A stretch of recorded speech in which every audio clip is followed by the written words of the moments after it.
आगे बढ़ते हैं। मध्य प्रदेश में निकाय चुनाव का पहले चरण का मतदान आज हो रहा था, जो अब समाप्त हो चुका है। मतदान का समय अब पूरा हो गया है और अब लाइन में खड़े लोग ही मतदान कर सकेंगे। देखिए, शाम के 5 बज चुके हैं, सुबह 7 बजे से मतदान शुरू हुआ था और अब मतदान का समय समाप्त हो चुका है। अब तक 60% से ज्यादा मतदान हुआ है और अब जो लोग लाइन में खड़े हैं बस वही मतदान कर सकते हैं। इसके अलावा किसी को भी अब मतदान करने नहीं दिया जाएगा। तो शाम 5 बजे तक मतदान होना था, समय हो चुका है, मतदान समाप्त हो चुका है और अब तक 60% तक मतदान हुआ है। तो शहर सरकार को चुनने के लिए 7 साल के लंबे इंतजार के बाद आज मतदाता मतदान केंद्र पहुंचे थे। सुबह से ही मतदान केंद्रों की तस्वीरें हम आपको दिखा रहे थे। कुछ जगहों पर मतदान तेज था, कुछ जगहों पर मतदान धीमा था, लेकिन अब बताया जा रहा है कि शाम 5 बजे तक 60% से ज्यादा मतदान की खबरें हैं। अब जो लोग लाइन में खड़े हैं वो ही मतदान कर सकेंगे। मतदान का समय खत्म हो चुका है।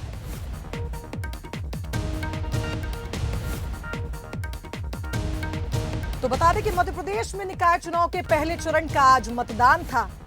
भोपाल, इंदौर, ग्वालियर, जबलपुर के प्रत्याशियों ने वोट डाला। मतदान के दौरान कई जगहों पर विवाद की तस्वीरें भी आईं और अब सभी को इंतजार था मतदान प्रतिशत का, जो अब तक यानी शाम 5 बजे तक 60% से ज्यादा बताया जा रहा है। अब जो लोग लाइन में खड़े हैं वो ही मतदान कर पाएंगे और एक टोटल प्रतिशत तभी सामने आएगा जब सभी लोगों का मतदान हो जाएगा। तो बता दें कि मतदान के दौरान कई जगहों पर आज विवाद हुआ। भोपाल, इंदौर, ग्वालियर, जबलपुर के प्रत्याशियों ने भी वोट डाला। भोपाल की बात करें तो सुबह सवेरे ही मालती राय, जो कि बीजेपी प्रत्याशी थी, महापौर प्रत्याशी, उन्होंने भी अपना मतदान किया। साथ ही साथ विभा पटेल ने भी मतदान किया, कांग्रेस महापौर प्रत्याशी। और अब आप तस्वीरें देखिए, अलग अलग शहरों से आपको तस्वीरें दिखा रहे हैं। सतना, देपालपुर, बदनावर, अशोकनगर, आज हर जगह मतदान करने के लिए सुबह से ही लोगों की लंबी कतारें नजर आईं। खंडवा, इटारसी, भांडेर, खरगापुर में भी लगातार मतदान केंद्रों पर लोगों की भीड़ नजर आई। बड़ी संख्या में आज लोग पहुंचे, मतदान किया। तमाम इंतजाम किए गए थे क्योंकि कहीं ना कहीं बारिश एक बड़ी चुनौती मानी जा रही थी, लेकिन आज मौसम भी मेहरबान था। शहर इलेक्शन में कोई बाधा नहीं आई। पहले चरण में आज 44 जिलों में वोटिंग हुई और लगभग हर मतदान केंद्र पर वोटिंग सफलतापूर्वक ही हुई है। तो देखिए, कांग्रेस मेयर प्रत्याशी विभा पटेल आज सुबह ही वोट डालने के लिए पहुंची थी।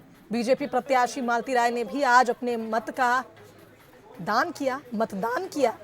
जगत बहादुर ने भी आज वोट डाला। जबलपुर से कांग्रेस मेयर प्रत्याशी हैं, वहीं सतना से बीजेपी के मेयर प्रत्याशी योगेश ताम्रकार ने भी आज वोट डाला। तो प्रत्याशियों ने भी वोट डाला, जनता ने भी वोट डाला और अब मतपेटियों में किस्मत कैद हो चुकी है। 7 साल बाद शहर सरकार चुनने का अवसर लोगों को मिला। लंबा इंतजार लोगों ने भी किया और अब तक 60% तक वोटिंग हो चुकी है। तो आपको बता दें कि आज लोकतंत्र का उत्सव सुबह से मनाया जा रहा था। मुख्यमंत्री शिवराज सिंह चौहान ने भी कहा था कि आज लोकतंत्र का उत्सव है, हम जो कहते हैं करते हैं। और जिस तरह से हमने ये भी देखा कि इस बार दिग्गज नेताओं ने प्रचार प्रसार में भी ताकत झोंकी थी और अब देखना होगा कि जब मतगणना होगी उसके बाद किसकी किस्मत चमकेगी।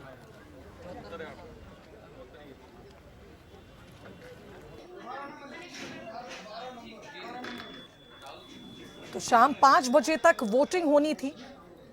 आम जनता से बढ़ चढ़कर मतदान करने की अपील की गई थी और आज जनता ने मताधिकार का उपयोग किया।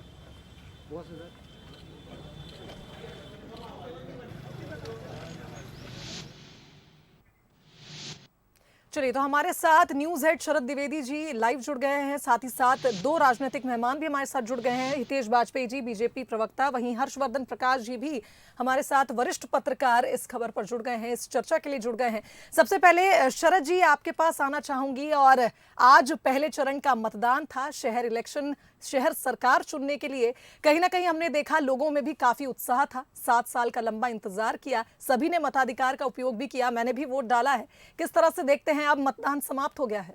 सबसे पहले तो पारंपरिक रूप से हालांकि ये काम डॉक्टर हितेश वाजपेयी और कांग्रेस का है, लेकिन मैं उनकी तरफ से धन्यवाद दूंगा मौसम को और इंद्रदेव को, जिन्होंने बहुत अनुकूलता रखी और सुबह से लेकर अब तक बारिश की जैसी झड़ी, हालांकि कुछ क्षेत्रों में इंदौर वगैरह में बारिश की सूचनाएं रही हैं, लेकिन फिर भी जिस तरह की बारिश बीते 3-4 दिनों में हमने देखी है, वो बारिश से बड़ी आशंकाएं थीं कि, और हमसे अधिक प्रत्याशी चिंतित थे कि निश्चित तौर पर जो टर्नआउट है वोटर्स का, उस पर असर आता है, क्योंकि सबसे अधिक उत्साह लोकतंत्र के इस पर्व का उस वर्ग के पास होता है जो जिसके पास बहुत अधिक सुविधाएं नहीं है। ये कहने में मुझे संकोच नहीं है, और यही वजह है कि वो लोग कहीं उस पर असर पड़ सकता था। लेकिन फिर भी शाम को हमने देखा कि जो उत्साह हमने फर्स्ट हाफ में देखा, सेकंड हाफ में देखा,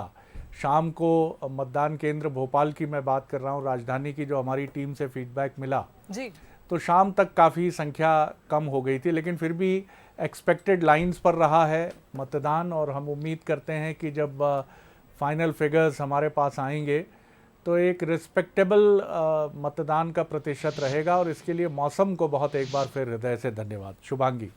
बिल्कुल शरद जी, और हितेश जी भी हमारे साथ जुड़े हुए हैं। हितेश जी, सबसे पहले बात यही कि इस बार का जो ये चुनाव था, और हमने खुद देखा कि पूरे जोरों शोरों के साथ प्रचार हुआ, कई मुद्दे उठे, कुछ राष्ट्रीय मुद्दे भी इस बार उठे, और मतदाताओं का विश्वास जीतने के लिए तमाम रैलियां भी हुई, जनसभाएं भी हुई।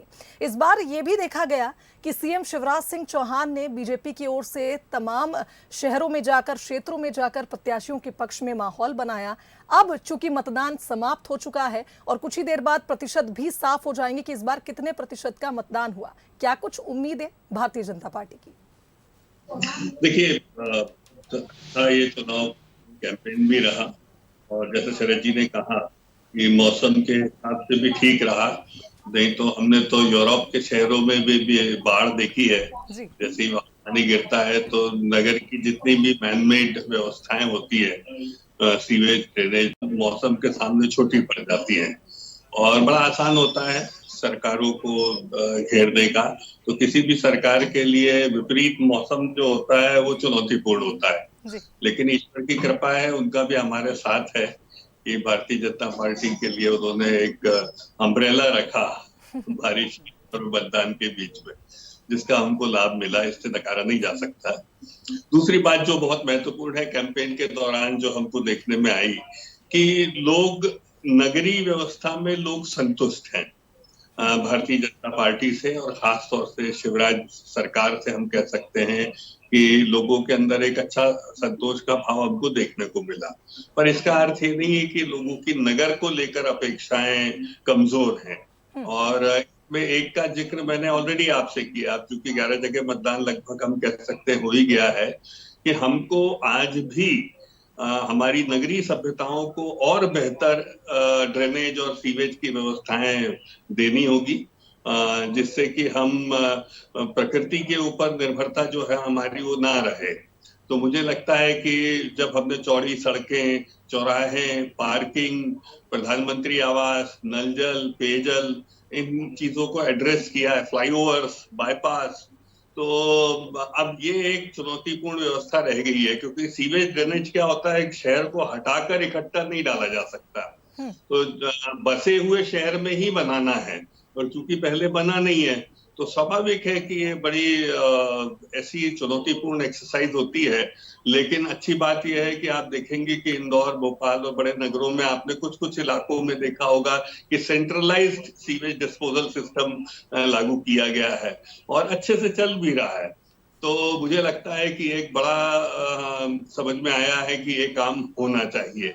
दूसरी बात, जो जहां तक यदि चुनावी राजनीति की हम लोग बात करें, तो 16 की 16 नगर निगम में हमको मेयर के प्रत्याशियों में मैं समझता हूं कि पूरी सफलता मिलेगी। खासतौर से जितने बड़े नगर निगम हैं वहां पर आप देखेंगे कि लोकसभा पैटर्न पर हमको लोग पसंद करते हैं, और वो चाहते हैं कि नहीं, भारतीय जनता पार्टी को रहना चाहिए, ये भाव हमको दिया है। तो मुझे लगता है उसका लाभ हमको मिलेगा, और अगले विधानसभा चुनाव से पहले जब आप हमारा रिपोर्ट कार्ड फिर से जांचेंगी, हमारे ऊपर एक कंधों के ऊपर गंभीर जिम्मेदारी और आएगी कि जब हम 10-11 महीने का 12 महीने का हमारे पास समय रहेगा, इसके बाद जब हम अगले चुनाव में सितंबर से लगभग अगस्त सितंबर से जाएंगे अगले साल इसी वर्ष, तब तक कुछ और मानक आपके सामने ला सके कि भाई हमने ये जब हमको कार्यकाल मिला तो इस दौरान इन शहरों में या इन ग्रामीण निकायों में हमने ये करने का प्रयास किया। तो अब हमारे लिए एक डबल रेस्पॉन्सिबिलिटी, क्योंकि देखिए साहब, तीसरा इंजन लगा लेना, उसकी मांग करना और जनता का मोहर लगा देना, यहाँ तक तो ठीक है, लेकिन फिर उसको साबित करना, जैसे कि कह देना कि भाई हर घर में नल लग जाएगा, हर घर में जल पहुंच जाएगा, लेकिन ये करना बहुत कठिन काम होता है। और इसके लिए आपकी टीम बुरहानपुर जाके देख सकती है, जो पहला शहर हुआ जहां पर 100% एक काम कंप्लीट हुआ। चुनौतीपूर्ण काम होता है, आसान नहीं होता है। तो मुझे लगता है कि जो अगली हमारी जिम्मेदारी होगी, जब इन नगरों में हमारी सरकार बन जाएगी, तो स्वाभाविक है कि डिलीवरी ऑफ सर्विसेज पे हमको ध्यान देना होगा, सो दैट चुनाव से पहले हम उस कसौटी पर अपने आप को खरा उतार सकें। बिल्कुल। हितेश जी, हमारे साथ अजय सिंह यादव जी भी जुड़ गए हैं, कांग्रेस से मीडिया विभाग के उपाध्यक्ष हैं। अजय जी, अभी हितेश जी ने कहा, एक बात उन्होंने कही कि नगर में जब प्रचार प्रसार हुआ तो उनको ये महसूस हुआ, भारतीय जनता पार्टी को ये महसूस हुआ कि लोग वहां संतुष्ट हैं। और कांग्रेस की अगर हम बात करें तो इस बार जो चुनावी प्रचार की कमान थी, पीसीसी चीफ ने संभाली हुई थी, वो भी गए थे प्रचार प्रसार के लिए। तो कांग्रेस किस तरह से देखती है, क्या कुछ चुनौतियां, क्या लोग खुश नजर आ रहे थे? और अब चूंकि नगर सरकार के लिए पहले चरण का मतदान भी हो चुका है, कांग्रेस की उम्मीदें मैं जानना चाहूंगी, क्योंकि घोषणा पत्र अलग अलग क्षेत्रों का इस बार अलग अलग घोषित किया गया। देखिए, मध्य प्रदेश के नगरीय निकाय चुनावों का जिस तरह से बड़ा हिस्सा आज पूरा हो गया, क्योंकि लगभग बड़े नगर निगम चारों में मतदान हो गया, 16 में से 11 नगर निगमों में मतदान समाप्त हो गया। कांग्रेस पार्टी पूरी तरह अपने प्रचार अभियान से संतुष्ट है, हमें बहुत अच्छे परिणाम की उम्मीद है। ये चुनाव पहली बार ऐसा रहा जहां नगर सरकार में केंद्र से लेकर राज्य सरकार तक के मुद्दे छाए रहे, लेकिन उन मुद्दों का भी कहीं ना कहीं कांग्रेस पार्टी को लाभ मिला। ट्रिपल इंजन की सरकारों ने जब बात की तो जनता ने देखा कि ट्रिपल इंजन, केंद्र का इंजन गैस के दाम आज भी बढ़ा रहा है 50 रुपये, राज्य सरकार का इंजन बिजली के दाम 6 महीने में चौथी बार बढ़ाने की तरफ जा रहा है, और नगरीय निकायों की व्यवस्थाएं तो जिस तरह की हैं, सारे टैक्स बढ़ाए गए, सब तरह के कर बढ़ाए गए, उसके बाद भी 3-4 इंच पानी में शहर डूब गए, चाहे भोपाल हो, चाहे इंदौर हो, ग्वालियर हो, और यहाँ तक कि सागर में तो 2-2 घंटे के जाम लग गए स्मार्ट सिटी में। तो ये तमाम चीज़ें भारतीय जनता पार्टी के कलई खोलने वाली रहीं। कांग्रेस पार्टी ने पॉजिटिव चुनाव लड़ा। कमलनाथ जी ने हर जगह कहा कि नगर सरकार हमारी बनेगी तो हम जनता के लिए क्या करने जा रहे हैं। जैसे इंदौर में, छिंदवाड़ा में कहा कि सभी दैनिक वेतनभोगी कर्मचारियों को हम नियमित करने जा रहे हैं। भोपाल में प्रॉपर्टी टैक्स जलकर हम कम करेंगे। इसी तरह सभी नगरों के लिए अलग अलग संकल्प पत्र दिए, और ये कॉमन है कि कहीं कोई कर कांग्रेस की निगम नहीं बढ़ाएगी। स्थानीय मुद्दों पे पार्षदों द्वारा भी जो चुनाव लड़ा गया, पार्षद उम्मीदवारों द्वारा, वो भी बहुत अच्छा रहा। कांग्रेस में एकता बहुत ज़्यादा थी, बागियों की संख्या बिल्कुल नहीं थी, इसका भी हमें लाभ मिला। हमारे सभी बड़े नेताओं ने अपनी अपनी जिम्मेदारी के हिसाब से काम किया। जैसे आप देखें, विवेक तनखा जी लगातार जबलपुर में रहे, अरुण यादव जी खंडवा बुरहानपुर में लगातार सक्रिय रहे, दिग्विजय सिंह जी भोपाल में लगातार वार्ड बाई होकर कार्य करते रहे, कमलनाथ जी ने सभी निगमों में मीटिंगें ली। तो कांग्रेस की एक ऐसी रणनीति थी जिसका हमें लाभ मिल रहा है, और नगरीय निकायों में अधिकांश जगह पर कांग्रेस जीतने जा रही है। चलिए शुभांगी, एक क्विक रिएक्शन लेते हैं हर्षवर्धन जी का। हर्षवर्धन जी, 3 बजे तक का जो फिगर था वो करीब 52% का फिगर था। दोनों राजनीतिक मेहमान भी हैं, उनसे भी एक छोटी छोटी राय ले लेंगे बाद में। मुझे लगता है कि 55 से 60% के बीच में, क्योंकि 3 बजे के बाद राजधानी का जो मेरा अनुभव है कि जो मतदान बूथ थे, केंद्र थे, वो खाली पड़े थे और इक्का दुक्का मतदाता वहाँ नज़र आ रहे थे। तो मुझे लगता है कि जो मेजर टर्नआउट था वो 3 बजे तक था, और बाद में शायद अंतिम क्षणों में 4 बजे के बाद कुछ पिकअप किया हो इसने। लेकिन 55 से 60 पिछले फिगर्स भी हम मैच करने की टीम हमारी लगी है, वो तो पिछले जो आंकड़े थे उनसे भी हम तुलना करेंगे इसकी कि 55 से 60 अगर ये रहता है तो इसकी हम कैसे इसका फिगर देखें। बहरहाल दोनों, इसके साथ ही आप जो वोटिंग का टर्नआउट है इस पर भी आपकी एक क्विक रिएक्शन, और दोनों पार्टियों ने जिस तरह चुनाव लड़ा इस पर भी आपकी एक राय। जी हर्षवर्धन जी। आपका अंदाजा एकदम सही है। बात करें इंदौर की, तो इंदौर में भी जो फर्स्ट हाफ रहा वोटिंग का, वो ज्यादा भीड़ वाला रहा, क्योंकि लोगों को डर था कि कहीं बारिश हो गई तो वोट नहीं डाल पाएंगे। तो मोटा मोटा 60-65% के आसपास होना चाहिए पूरे प्रदेश में, जो अनुमान अभी हम लगा पा रहे हैं। शरद जी, पहली बात तो ये कि चुनाव बहुत समय से लंबित थे और चुनाव एकदम से आ गए, तो इसके लिए ना तो पॉलिटिकल पार्टी बहुत ज्यादा रेडी थी, ना ही मतदाता उतना उसका में माहौल बनाया जा सकता। तो एक किस्म से एकदम से आए चुनाव थे, लेकिन फिर भी आखिरी जो 10 दिन थे उसमें काफी सरगर्मियां चुनाव की बढ़ गई। अब सवाल उठता है कि पैटर्न क्या रहा चुनाव लड़ने का।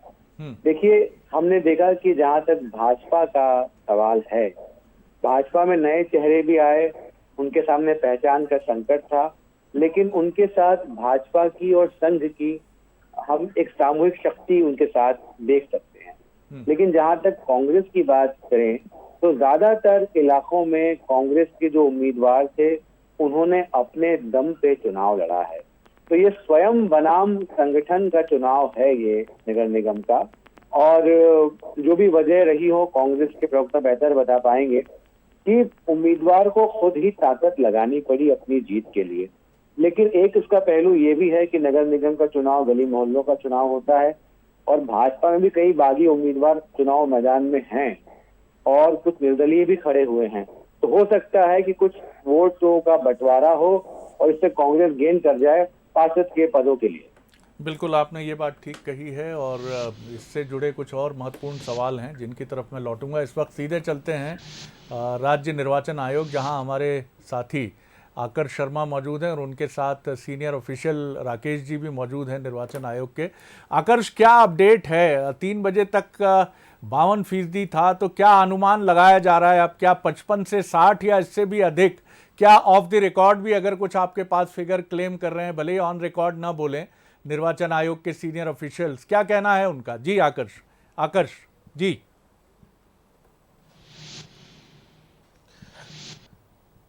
सर, पिछली बार की बात करूं तो करीब 62.5% मतदान पूरे मध्य प्रदेश में हुआ था। अनुमान यही है कि करीब 60% या 60 से 65% तक ये मतदान प्रतिशत पहुंच सकता है। और अभी 3 बजे तक की बात करें तो करीब 52% तक मतदान हो चुका था। 3 जिलों की अभी पूरी रिपोर्ट आ चुकी है, उनमें करीब 70% से 72% मतदान की रिपोर्ट आई है। लेकिन 49 जिले करीब अभी भी ऐसे बचे हैं जिनकी काउंटिंग की जा रही है, वहां पर मतदान चल रहा है। सचिव सर भी हमारे साथ है, राकेश सिंह सर, उनसे बात करेंगे। सर, अभी तक कितना फिगर आया है और आपको क्या अनुमान लग रहा है कितने प्रतिशत तक मतदान पहुंच सकता है? देखिए, हमारे पास जो लास्ट फिगर था जो पूरे 52 जिलों का था, वो 55% के आसपास था या 3.5 के आसपास का। अब हमारी कुछ जिलों की फीडिंग जो हमारा पोर्टल है उसमें हो रही है, तो जो उसमें इम्प्रूवमेंट है, निश्चित रूप से मतदान का प्रतिशत ज़्यादा जाएगा। और पिछली बार जो 62.5% था उसके आसपास निश्चित रूप से रहेगा। कहीं पर सर किसी तरीके से 44 जिलों में पहली बार मतदान हो रहा है पहले चरण में, तो कई जगहों से हंगामे की सूचना आई थी, चाहे वो इंदौर हो, चाहे वो सतना हो, चाहे भोपाल हो। कहीं मतदान दूषित हुआ हो, रीपोलिंग की स्थिति हो, फिर से मतदान करने? नहीं, बिल्कुल ऐसा कोई रीपोलिंग की स्थिति बिल्कुल नहीं है। और जो घटनाएं प्रकाश में आई भी हैं वो स्थानीय स्तर की थी, जिसको स्थानीय स्तर के अधिकारियों ने वहाँ बातचीत करके हल कर दिया था। और रीपोलिंग या पोलिंग स्टेशन में कोई डिस्टर्बेंसेज हुए हो, ऐसा बिल्कुल नहीं है। क्या सर रिपोर्ट भी मांगी गई जहां पर जिस तरीके से हंगामा हुआ है, जिन लोगों ने स्थिति बिगाड़ने की कोशिश की गई है? वो जिला प्रशासन कार्रवाई करता है, उसकी विस्तृत रिपोर्ट हमको भेजता है। लेकिन ये घटनाएं ऐसी नहीं थी कि वो तत्काल या तुरंत हमको बताएं कि उससे कोई मतदान प्रभावित होने वाली जैसी स्थिति हो। इसलिए वो जब कालांतर में आएंगे तो हम देखेंगे, लेकिन उससे मतदान प्रभावित होने वाली जैसी कोई चीज़ नहीं। एक तो बाय एंड लार्ज पूरी पोलिंग जो है वो बिल्कुल शांतिपूर्वक संपन्न हुई है, और जो एरिया इसके लिए पहचाने जाते हैं मध्य प्रदेश के, वहाँ भी बाय एंड लार्ज मुझे लगता है कि एक्सेप्शनली कुछ घटनाओं को छोड़ दें तो इसके लिए आप हमारी तरफ से मीडिया फ्रेटर्निटी की तरफ से राकेश जी को, पूरी टीम को, निर्वाचन आयुक्त जो हैं उनको सबको बधाई दीजिएगा। जी बहुत शुक्रिया, मैं लौटूंगा आपकी तरफ। तो ये अपडेट है साहब, जो 60% से प्लस का अपडेट जाने की कहानी कहता हुआ नज़र आता है। तो पिछली बार जो 62 पॉइंट समथिंग रहा था पूरे मध्य प्रदेश का, ये पहले चरण का है अभी, लेकिन इसका मतलब है कि उत्साह में कोई कमी नहीं थी और लगभग ये पोलिंग का परसेंटेज बताता है कि लोगों ने अपने मताधिकार का प्रयोग किया है, जो बहुत इंपॉर्टेंट बात है, बहुत महत्वपूर्ण बात है। डॉक्टर हितेश वाजपेयी, इस पर एक आपका कमेंट लूँगा। लोगों के उत्साह में, क्योंकि ये एक ऐसा इलेक्शन नहीं था, कुछ परिस्थिति जन्य भी था, ये सर्कमस्टांसेस जिम्मेदार रहे, मामला सुप्रीम कोर्ट तक गया, थोड़ा उलझने भी थी कि पंचायत के साथ ही होगा कि नहीं होगा, तमाम आरोप प्रत्यारोप थे कांग्रेस बीजेपी के, लेकिन फिर भी बाय एंड लार्ज हम पिछले मतदान के प्रतिशत के आसपास ही खड़े नजर आ रहे हैं पहले चरण में। जी देखिए, बिल्कुल ठीक कहा, और मुझे भी लगता है कि वो 62 के आसपास, 61 62 के आसपास रहेगा, और इसलिए जो वोटिंग पैटर्न है वो भी हमको अमूमन वही देखने को मिल रहा है, और इसीलिए हमको परिणाम भी उसी दिशा में जाते हुए हम आश्वस्त हैं कि रहेंगे। हमारे पास 16 नगर निगम की हम रिटेन करेंगे। एक जो बहुत महत्वपूर्ण बात है, मैं आप दोनों मनीषी ऐसे बैठे हैं जो बहुत क्रिटिकल एंगल से दलों को देखते हैं, और दर्शकों के लिए दलों को देखने का नजरिया भी आप लोग कई बार अपनी चर्चा से सेट करते हैं, ऐसा मैं मानता हूँ, क्योंकि आप लोग परसेप्शन मेकिंग इंडस्ट्री के लीडर हैं आप, तो हम उसको हेड मान ले, क्योंकि आप लोग बिना किसी दल का तरफदारी किए हुए बातों को रखने के माहिर गुरु हैं। तो मैं एक निवेदन जरूर करना चाहूंगा एक इलेक्शनियरिंग के विद्यार्थी के तौर पे, कि भाई हम ठीक है, हम दूसरे दल को अपमानित करें कि उनकी कलई खुल जाएगी, ये बेकार हैं, भ्रष्ट हैं, फलाना, क्योंकि ये बात तय है कि अजय भाई मेरी तारीफ नहीं करेंगे, मैं उनकी नहीं करूंगा, यहाँ तक सब समझ में आता है पूरा डिस्कोर्स। लेकिन इसके बाद मेरा बहुत आग्रह है आपसे और आपके माध्यम से दर्शकों के लिए, बड़े ध्यान से सुनिए कि किसी भी दल का विजन क्या है। मतलब मैं तो कह रहा हूं आप खोज लीजिए, क्योंकि खोज के भी यदि आपने एक लाइन का भी कोई विजन कहीं से गैदर किया तो मुझे पूरी उम्मीद है कि वो विजन तय करेगा कि आपको वोट किसको देना है। मेरा ऐसा मानना है, क्योंकि देखिए क्या हो गया है कि चर्चाएं होते होते भी 2 दशक या 1.5 दशक तो हो ही गया टीवी पर कि सभी दल बैठ के करते हैं, और कई साल भर हम लोग एक दूसरे के लिए अपशब्दों का प्रयोग भी कर लेते हैं, सब कर लेते हैं, पर डेमोक्रेसी तो ऐसी ही चलेगी। तो फिर दलों का या हम चयन कैसे करेंगे? तो चयन विजन से होगा, मेरा बहुत विनम्र निवेदन है।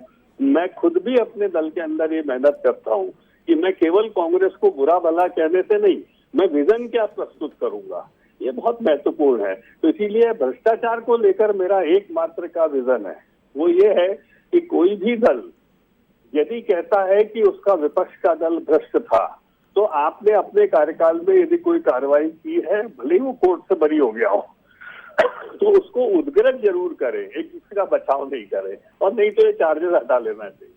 तो मेरा बहुत विनम्र निवेदन है। फिर अगेन मैं किसी कालखंड, किसी व्यक्ति या किसी पर्टिकुलर सरकार की नहीं कह रहा हूँ, मैं एक फ्यूचरिस्टिक अप्रोच से आप लोगों के डिस्कशन की एक एज देख रहा हूँ, जिसको आज चूंकि 11 चुनाव हो चुके हैं, तो मैं एक एडवांटेज लेके रखना चाहता हूँ कि विजन डिस्कोर्स में होना चाहिए, अपार्ट फ्रॉम अलंकरण और बाकी उपमाओं के।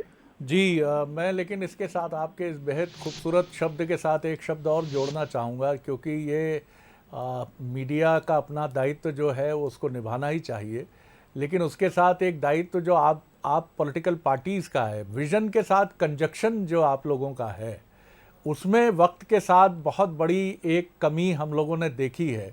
मैं जानता हूँ आप दोनों का कंपल्शन, आपकी विवशताएं, इस मंच पर आप बहुत सारी बातें हमारे साथ साझा नहीं कर सकते हैं, लेकिन एक दिन पहले भी संयोग से आप दोनों ही हमारे मेहमान थे और हमने ये बात की थी कि खंडवा में ताराचंद अग्रवाल साहब या इंदौर में बीजेपी के महापौर कैलाश विजयवर्गीय जी को कांग्रेस की सरकारों से समर्थन मिला है।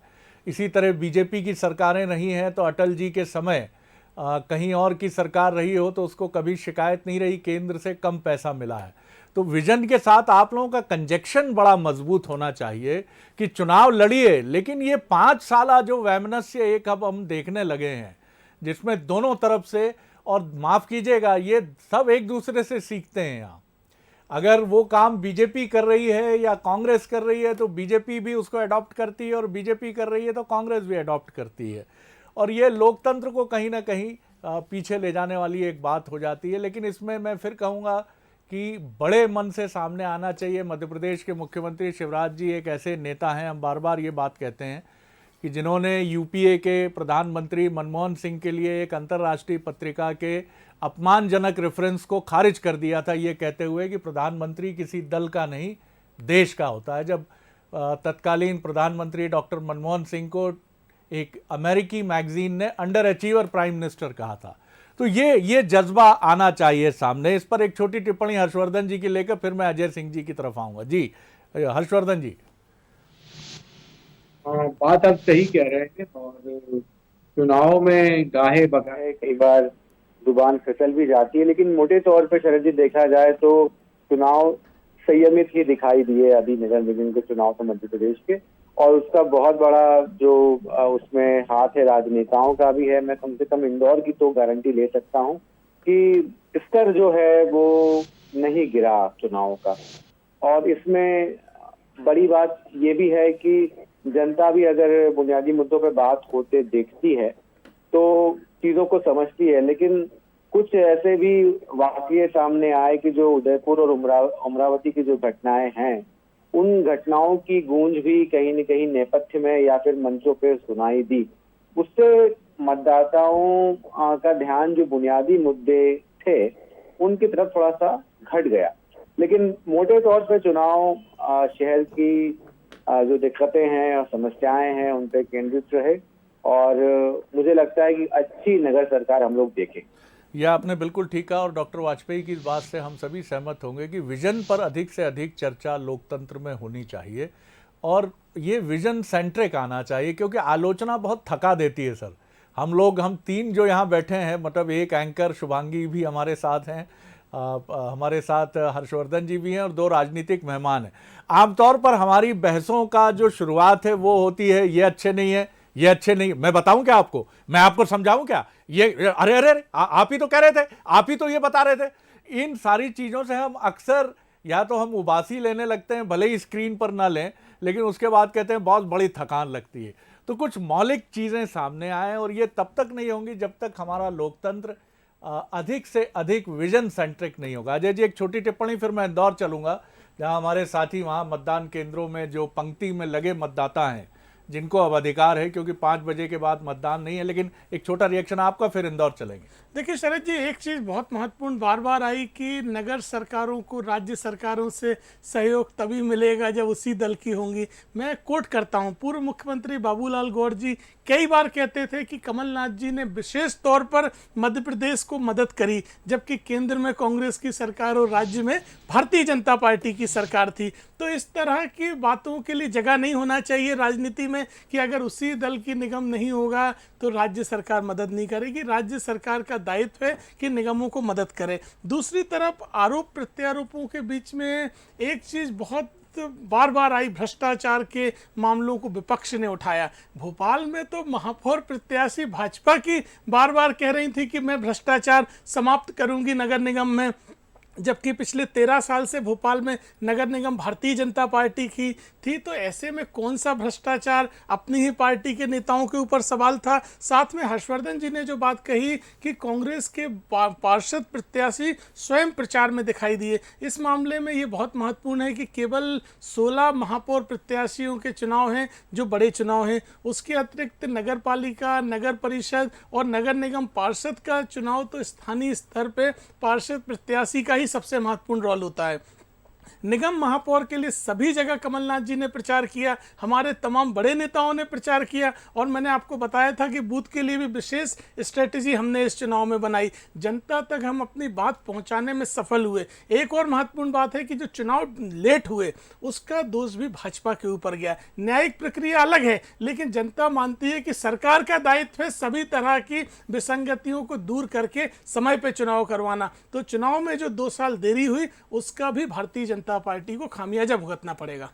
बिल्कुल, लेकिन मुझे लगता है कि वो स्पोर्ट्समैन स्पिरिट भारतीय राजनीति को बहुत दरकार है उसकी, और विश्व की राजनीति भी मुझे लगता है कि एक्सेप्शन है तो ठीक है। चलो जी 10 सेकंड लेंगे। बोलिए सर, बोलिए जी। नहीं, केवल 10 सेकंड। मैं आज अजय जी के सारे चार्जेस को स्वीकार कर लेता हूँ, और अजय जी ने भी अर्जी लगा दी, अब जनता तय कर देगी, ठीक है ना। तो अजय जी, क्या आप 14 तारीख को परिणाम के बाद यदि जनता ने निर्णय दे दिया आप ये तो नहीं बोलेंगे कि मतदाताओं का जो अभिमत है उसका वो हो गया, ईवीएम हैक हो गई, ऐसा वैसा, पक्का स्वीकार करेंगे? देखिए, इस मामले में कांग्रेस पार्टी का स्पष्ट मत है कि मतदाताओं का जो अधिकार है उसको सबको सिरोधार्य है, लेकिन ईवीएम के मामले में जब केंद्र में हमारी सरकार आएगी हम बदलेंगे, चाहे ईवीएम से ही जीतेंगे। इसलिए आप इसमें हमारा दूसरा मत मत ढूंढिए। खेल भावना भले ही अभी ये कल्पना लगे, डॉक्टर साहब मैं कल्पना कर रहा था अभी एक दिन पहले ही हमारी इंग्लैंड के साथ हम बहुत नज़दीकी मुकाबले में तो नहीं कहूँगा, लेकिन हमारी आशाएं धूल धूसरित हुई, खेल का हिस्सा है।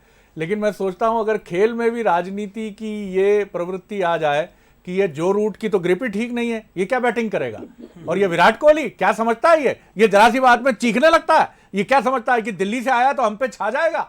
अगर मैच के पहले या मैच के बाद ऐसी बातें होने लगे, सर हमें एक दूसरे के बारे में एक अच्छे नज़रिए से सामने आना चाहिए, और मुझे लगता है कि भारत की राजनीति इस तरफ बढ़ेगी कभी ना कभी। चलिए पहले हम बढ़ते हैं इंदौर की तरफ, देख लेते हैं वहाँ क्या मंजर है मतदान की समाप्ति के बाद का। हमारे साथी वहाँ मौजूद हैं। जी चलिए।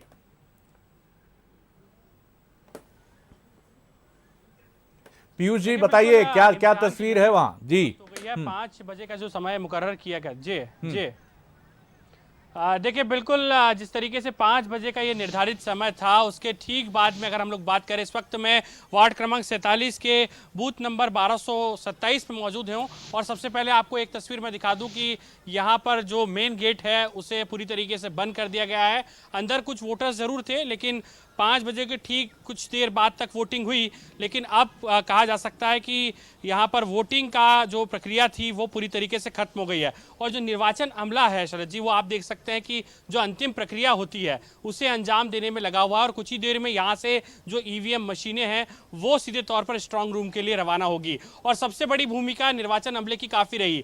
और दिन भर की हलचलों पर हम लोग एक नज़र डाल लें तो सबसे महत्वपूर्ण बात ये रही कि मौसम ने भरपूर साथ दिया। जिस तरीके से कल यहाँ पर झमाझम बारिश हुई, दोनों ही दलों की चिंताएं लगातार बढ़ती गई। और साथ साथ में निर्वाचन आयोग के सामने भी चुनौती थी कि अगर बारिश होती है तो ये कहीं न कहीं विघ्न डाल सकती है। लेकिन आज मौसम ने भरपूर साथ दिया है और बारिश बिल्कुल भी नहीं हुई। इंदौर के अंदर अगर बूंदाबांदी की बात करें, उसके अलावा बारिश की कोई ऐसी सूचना कहीं से जानकारी नहीं सामने आई है।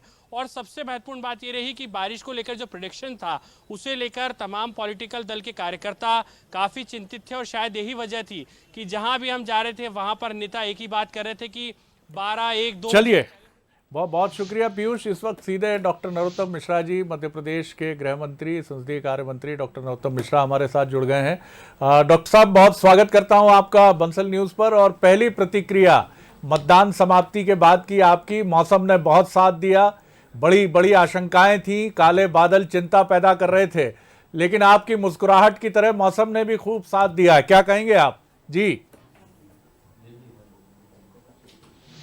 जब धर्मात्मा राज करते हैं तो परमात्मा मदद करते हैं। जी बिल्कुल, परमात्मा ने मदद भी की जी, मौसम ने साथ दिया, आगे भी साथ देगा। हम मानते हैं भारतीय जनता पार्टी जीतेगी। आपने भी मतदान किया और जिस तरह से आपने चुनाव को देखा है भारतीय जनता पार्टी के एक सीनियर लीडर के तौर पर, क्या अगर मैं आपसे पूछूं कि भारतीय जनता पार्टी की उम्मीदें, जैसा आप कह रहे हैं कि धर्मात्मा का शासन है तो परमात्मा ने साथ दिया है, और डॉक्टर साहब इस तरह की पंक्तियों के लिए बहुत पहचाने जाते हैं जिसको हम लोग टेलीविज़न की भाषा में पंच बोलते हैं, तो डॉक्टर साहब मुझे ये बताइए कि भारतीय जनता पार्टी की क्या ताकत है जिसको लेकर आप आशान्वित हैं कि परमात्मा धर्मात्मा का साथ देगा ही देगा, यानी मतदाता? जी हमारी ताकत हमारा नेतृत्व, हमारी ताकत हमारा कार्यकर्ता जी।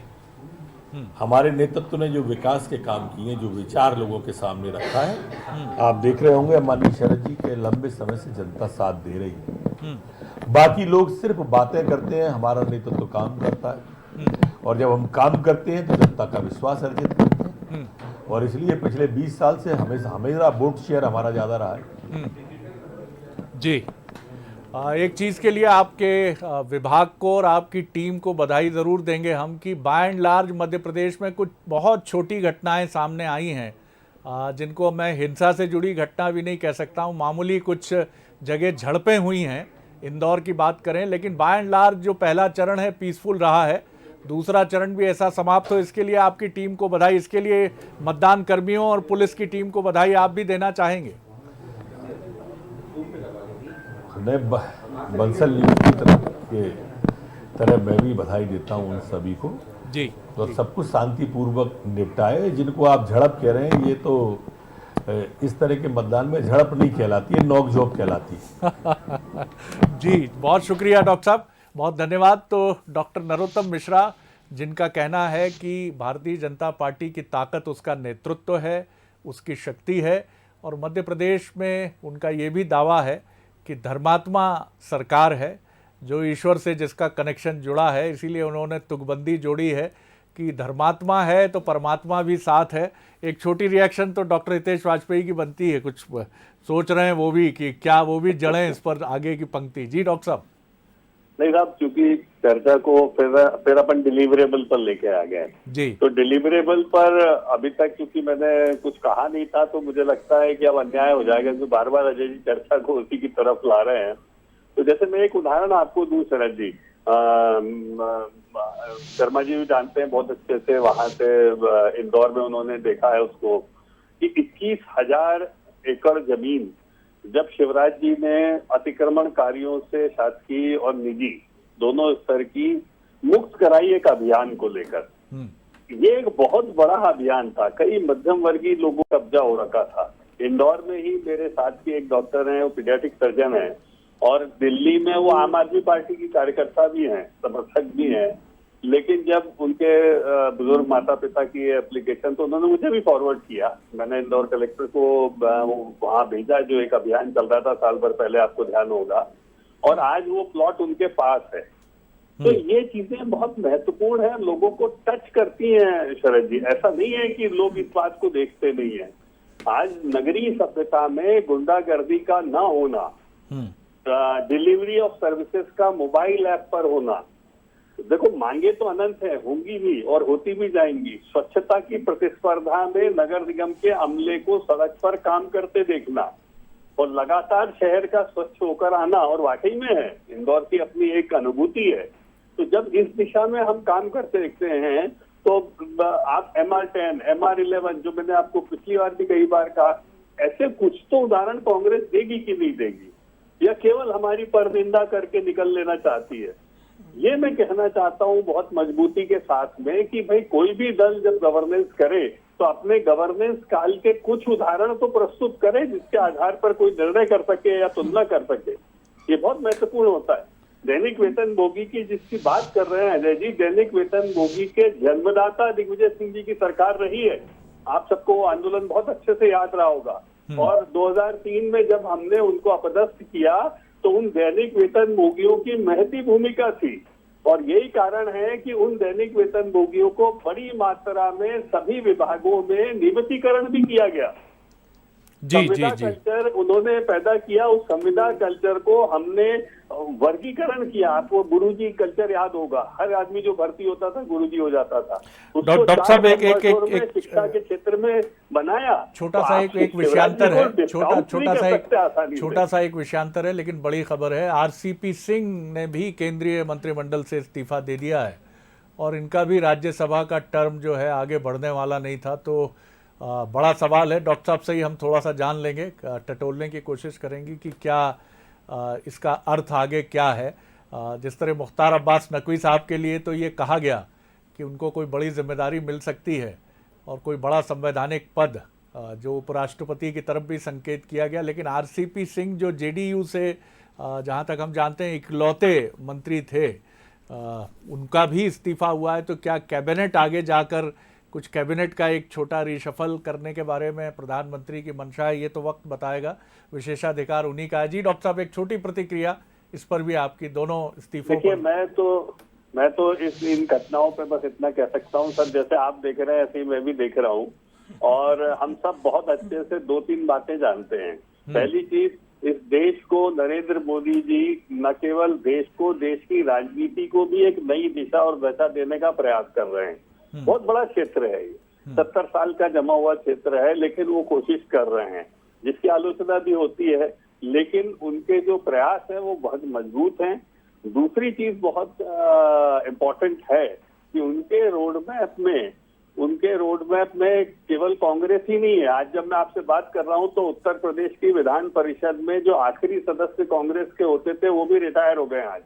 मतलब 135 साल में पहली बार ये हुआ है कि उत्तर प्रदेश जैसे राज्य की जिसकी कोख से कांग्रेस दिल्ली की सरकारें पैदा करती थी, सर वो विधान परिषद कांग्रेस विहीन हो गई है। तो ये तथ्य और सत्य हैं जिसके प्रकाश में आपको आज की राजनीति को देखना होगा। 18 राज्यों में हम एनडीए की हमारी सरकार है, आप उसको बार बार ईवीएम की गड़बड़ी और आप तो बिकाऊ हो टिकाऊ हो ऐसी बातें करके आप खारिज नहीं कर सकते। तो मुझे ऐसा लगता है कि ये जो बातें हैं महत्वपूर्ण हैं और दिल्ली की ओर सर जैसा आप देखते हैं ऐसे हम भी देखते हैं, हमें भी बहुत ज्यादा कह सकते हैं कि अनुमान नहीं है, क्योंकि वो परंपरागत राजनीति से हटकर निर्णय वाली एक टीम है जो वहां पर काम कर रही है और वाकई में जो देश को कई टर्न राजनीति के देना चाहती है।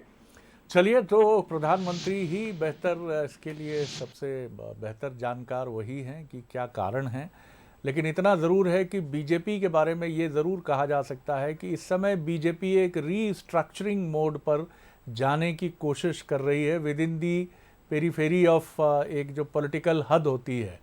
लेकिन कई जगह बीजेपी चौंका भी रही है जिस तरह के डिसीजंस हो रहे हैं, और ये बताता है कि बीजेपी अब जिस तरह से सत्ता में उसकी भागीदारी बढ़ रही है वो अपने को अपने नेताओं के लिए जो एक आकांक्षी नेतृत्व है उसकी पार्टी का, उसके लिए जगह बनाने के साथ वरिष्ठ और युवा पीढ़ी के बीच में एक ब्रिजिंग की कोशिश भी कर रही है। और इसके लिए कुछ ऐसे फैसले भी हैं जो फैसले आप जिनको पॉपुलर नोड के फैसले पॉलिटिक्स में नहीं कह सकते हैं। अगर ऐसा है तो ये वाकई अच्छा है। चलिए, एक ग्वालियर का चक्कर लगाकर आते हैं जहां प्रहलाद सेन हमारे संवाददाता है, वहां क्या मंजर है, फिर बातचीत की तरफ लौटेंगे। प्रहलाद, क्या कह रही है ग्वालियर के इस बूथ की तस्वीर, जहां 5 बजे समय तो समाप्त हो गया है, लेकिन तस्वीर क्या कह रही है? जी बताइए प्रहलाद जी। जी बिल्कुल बिल्कुल, ये तस्वीर मैं दिखाना चाहूँगा। आप देख सकते हैं अब सन्नाटा पसर चुका है। जो पोलिंग पार्टियां हैं यहाँ से सामान समेटकर वापस मुख्य सेंटर पहुँच रहे हैं।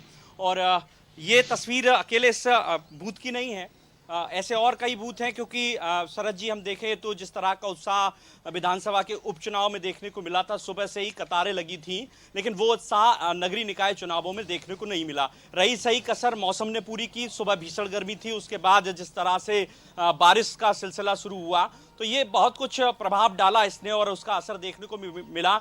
जो मतदान का जो प्रतिशत है वो अभी तक 40% तक ही पहुंचा है ग्वालियर नगरीय निकाय का। तो इस तरह इससे आप अंदाजा लगा सकते हैं कि जो उम्मीद कही जा रही थी कि लोग बढ़ चढ़कर हिस्सा लेंगे, काफी संख्या में लोग पोलिंग बूथ तक पहुंचेंगे और मत का प्रयोग करेंगे, उसमें कहीं ना कहीं कमी दिखी। हालांकि दिग्गज नेताओं ने अपने मत का प्रयोग किया। केंद्रीय मंत्री नरेंद्र सिंह तोमर, केंद्रीय मंत्री ज्योतिरादित्य सिंधिया, जयभान सिंह पवैया जैसे दिग्गज नेताओं ने अपने मत का प्रयोग किया और लोगों से अपील की कि अधिक से अधिक संख्या में मतदान केंद्रों तक पहुंचे।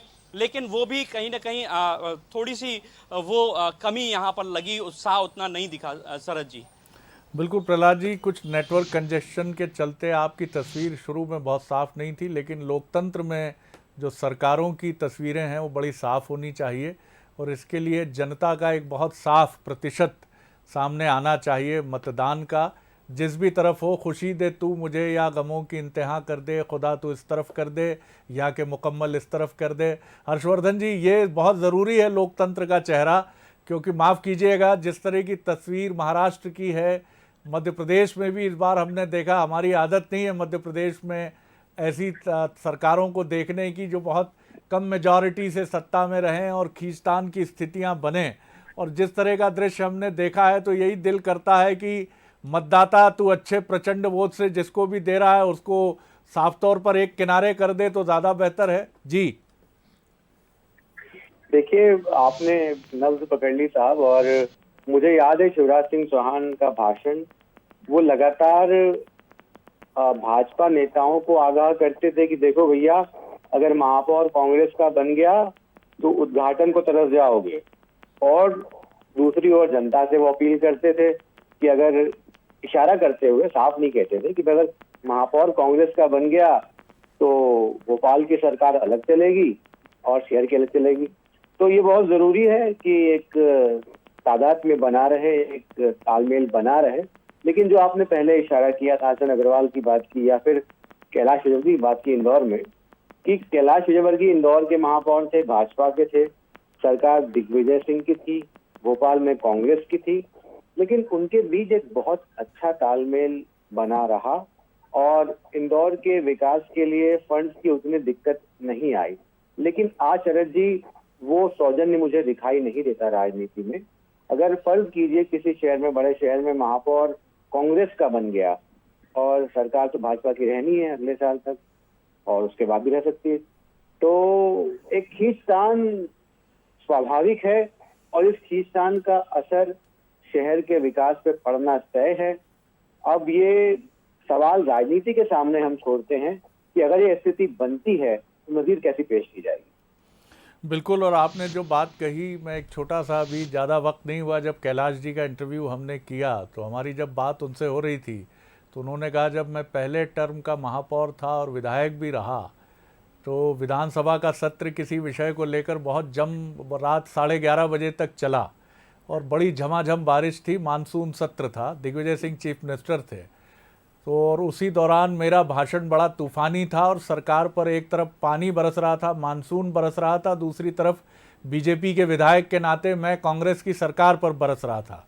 लेकिन जब ये विधानसभा समाप्त हुई और हम बाहर निकले तो दिग्विजय सिंह से मेरी निगाहें मिली तो हम दोनों मुस्कुराए और दिग्विजय सिंह ने पूछा, बाहर बारिश बहुत तेज़ है कैलाश, कहाँ, भोपाल रुकोगे कि इंदौर जाओगे? मैंने कहा मैं इंदौर जाऊँगा। तो उन्होंने कहा गाड़ी? तो मैंने कहा वैकल्पिक कोई व्यवस्था करता हूँ। ये वो दौर था जब इस तरह की गाड़ी वगैरह इतनी आसानी से नहीं मिलती थी। तो उन्होंने कहा नहीं नहीं नहीं, तुम वेट करो, आप, बारिश बहुत तेज़ है, अगर इंदौर तक तुम्हें गाड़ी की ज़रूरत है तो मैं गाड़ी के लिए बोल रहा हूँ। तो ये जो मंज़र हैं, ये मंज़र आज भी हैं, लेकिन आज ये या तो छिपाए जाते हैं, सामने नहीं रखे जाते हैं। ये चीज़ें नहीं होनी चाहिए। ये भी डॉक्टर साहब बोलिए जी। देखिए सर, मैं यहाँ पे एक छोटा सा सब, क्योंकि मैंने बताया चुनाव हो गया और अजय भाई हमारे भाई जैसे ऐसा मानते हुए कुछ खुलासे करता हूँ मैं आपको। मुझे भी लगभग 2.5 साल निगम अध्यक्ष के रूप में काम करने का मौका मिला और जब भी सत्र होता था, हर्षवर्धन जी आप भी सुनिएगा कि ये दौर अभी गया नहीं है, जब भी सत्र होता था तो बड़ी संख्या में कांग्रेस के विधायक भी उस निगम से संबंधित ट्रांसफर, पोस्टिंग या कोई भी संसाधनों का युक्तियुक्तकरण है, कहीं से कहीं दुकान करना है, वेयर हाउस करना है, इसके लिए आते थे। तब मतलब मुझे बताते हुए भी आपको संकोच नहीं है कि कांग्रेस के एक बहुत बड़े नेता हैं, उनके पास सबसे बड़ा ठेका है इस निगम का, आज से भी 20-25 साल से। लेकिन हमने कभी उसको उस दृष्टि से नहीं देखा, उसको हमने गुणवत्ता के आधार पर ट्रीट किया। और जब भी कोई विधायक जी आते थे तो हमारे ऑफिस में, मतलब मैंने तो कभी नहीं देखा, मुझे बोलना पड़ा ऐसा भी नहीं, मैं कोई इसमें कोई अपना वो नहीं ले रहा हूँ मैं इसमें। हमारा ऑफिस उन सबको वीआईपी की तरह ट्रीट करता था, क्योंकि they are the member of legislative assembly of Madhya Pradesh. तो ऑल एमएलएज आर एमएलएज।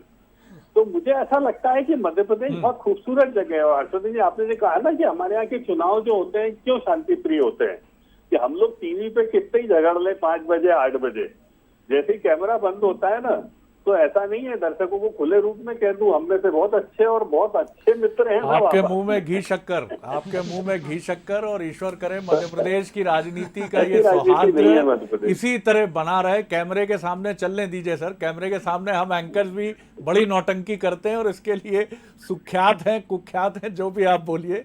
लेकिन और इंदौर के हर्षवर्धन जी तो और अच्छे से जानते हैं, अब बहुत अच्छे से जानते हैं। परिवार अजय जी भी कुछ जोड़ना चाह रहे हैं, रखता है बताइए। मैं हर्षवर्धन जी की भी रिएक्शन लूंगा जी। देखिए शरद जी, राजनीति में सौहार्दपूर्ण वातावरण हमेशा होना चाहिए। कांग्रेस की केंद्र सरकारों ने और राज्य में भी हमारी सरकारें जब भी रहीं, स्थानीय निकायों को हमेशा सहयोग किया। किसी भी निकाय ने कभी नहीं कहा कि दिग्विजय सिंह जी की सरकार में या कमलनाथ जी की सरकार ने कभी असहयोग किया हो। कांग्रेस ऐसी राजनीति नहीं करती। एक बात बार बार आती है कि नगरों में सरकार और राज्य में सरकार अलग ना हो, तो जनता समझ रही है कि ये निगम 5 साल काम करेगी, 1 साल बाद तो राज्य में भी कांग्रेस की सरकार आने वाली है। इसलिए निगम के तालमेल के लिए भी अभी से कांग्रेस को निगम में मौका दिया जाए, और राज्य में तो कांग्रेस का कमलनाथ जी के नेतृत्व में आना तय है, इसलिए उसका भी लाभ कांग्रेस को ही मिलेगा। अब डॉक्टर साहब आप भी दावा कर लीजिए, मौका बराबरी का होना चाहिए। मैं तो मेरे मन में एक बहुत पॉलिटिकल सवाल है जी। अजय जी नाराज नहीं होंगे, बस मेरे को ये पूछना है कि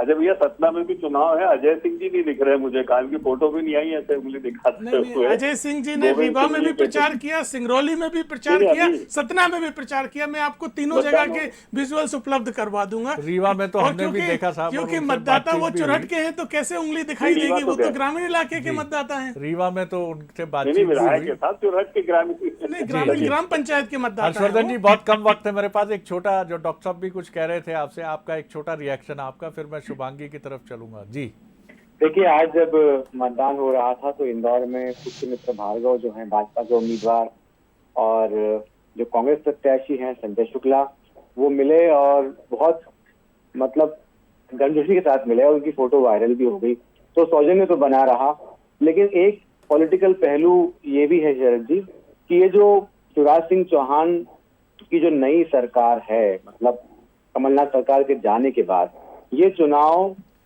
शिवराज सिंह चौहान की सरकार का एक टेस्ट भी साबित होगा कि कमलनाथ को अपदस्थ करने के बाद सरकार ने कैसा काम किया है, और इससे बहुत कुछ जो चुनाव होने विधानसभा अगले साल, उसकी जमीन तैयार होगी। बिल्कुल आपने ठीक कहा, और ये दोनों ही पार्टियों के लीडर्स जो हैं उनके लिए बहुत अहम है। कमलनाथ जी की ताकत को भी ये चुनाव बताएंगे 2023 के लिहाज से, और शिवराज जी की ताकत और बीजेपी की ताकत को भी बताएंगे ये चुनाव 2023 के लिहाज से।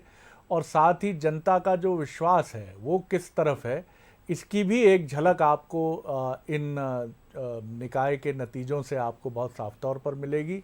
और यही सबसे महत्वपूर्ण बात है। भोपाल में भी इस तरह का सौहार्द हमने देखा जब विभा पटेल जी के अस्वस्थ जो हस्बैंड हैं उनको देखने के लिए मालती राय, जो बीजेपी की महापौर प्रत्याशी हैं, वो पहुंची और उन्होंने उनका हालचाल जाना और ख़ुद विभा जी को फ़ोन किया। तो मध्य प्रदेश, धन्यवाद आपको आपकी सौहार्द की राजनीति के लिए, और दोनों राजनेताओं ने भी आज यहाँ पर्याप्त उसका प्रस्तुतिकरण किया है। इन दोनों को भी बहुत धन्यवाद। हर्षवर्धन जी, आपको भी धन्यवाद। शुभांगी, अब आपके हवाले। जी बिल्कुल शरद जी, और आप सभी का धन्यवाद। बहुत बेहतर चर्चा हुई, राजनीति से जुड़ी और राजनीतिक सौहार्द की हमने बात की, लेकिन अब देखना होगा कि इस बार जनता का विश्वास किसके साथ है, और जब नतीजे आएंगे तो तस्वीर भी साफ हो जाएगी। फिलहाल इसी के साथ इस चर्चा में इतना ही। दीजिए इजाजत, नमस्कार।